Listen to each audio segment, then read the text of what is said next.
La palabra de Dios, para entenderla, tenemos que tener un sentido sobrenatural de ver también la obra de Dios en la realidad humana, pero en la dinámica de la encarnación, es decir, con la colaboración.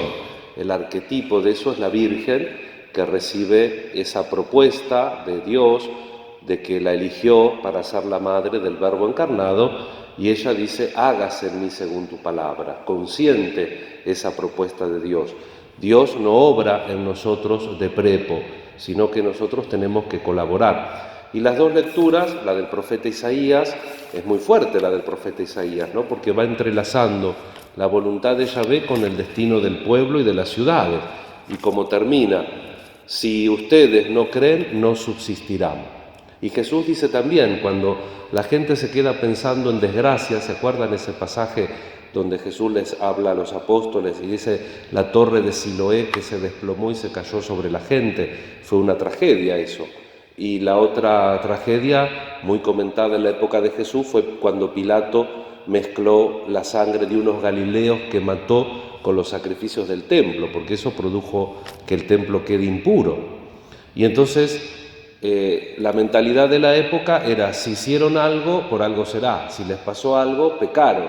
¿Se acuerdan? Con el ciego también le dicen a Jesús: ¿quién pecó, él o sus padres? Ni él ni sus padres, dice Jesús. Este nació ciego para que se manifieste la gloria de Dios. Y con respecto a los que murieron aplastados por la torre y la sangre de los galileos, dice: esos no eran más culpables que ustedes. Y si ustedes no se convierten, omnes imiditer peribitis, todos perecerán de la misma manera. Es un misterio, ¿no? El misterio, Dios no castiga, pero cuando el hombre se aleja de Dios, se autocastiga porque las cosas no se realizan según Él. Y en esta parte Jesús dice que la falta de fe, la cerrazón de la fe, hace que las ciudades se pierdan. Santo Tomás de Aquino, diciendo al respecto, haciendo una meditación, decía que esto sucede así por necesidad, porque en el cielo va a haber personas, no va a haber la Argentina, Italia, España, sino que va a haber personas. Entonces los pecados sociales se pagan acá. Vuelvo a decir lo mismo, tenemos que tener una mirada sobrenatural. Ayer saben que fui invitado en la parroquia del Carmen en Banfield, y en el final de la homilía yo decía lo mismo, ¿no?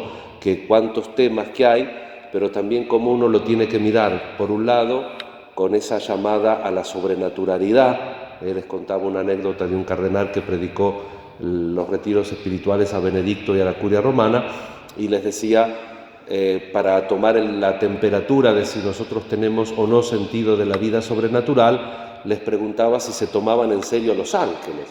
Le preguntaba nada más ni nada menos que al Papa y a la curia romana, si tomaban en serio la vida espiritual y por lo tanto cómo trataban a los ángeles. Por eso nosotros estamos celebrando la misa votiva a los santos ángeles, porque los queremos tomar en serio la vida espiritual. Vamos a pedir al Señor ser personas de fe. Y vuelvo siempre a lo mismo, tratar de luchar con una mentalidad supersticiosa y superficial también, pero una mentalidad supersticiosa. De alguna manera, bajando la teología en lo más del pueblo, el pueblo le entiende, porque ¿qué dice el pueblo? A Dios rogando y con el mazo dando. Nosotros confiamos en Dios, confiamos en el mundo espiritual, pero nosotros, apoyados en el mundo, en ese mundo, tenemos que transformar esto. Nos damos testimonio mutuamente y contamos con la oración de los unos por los otros. Que así sea.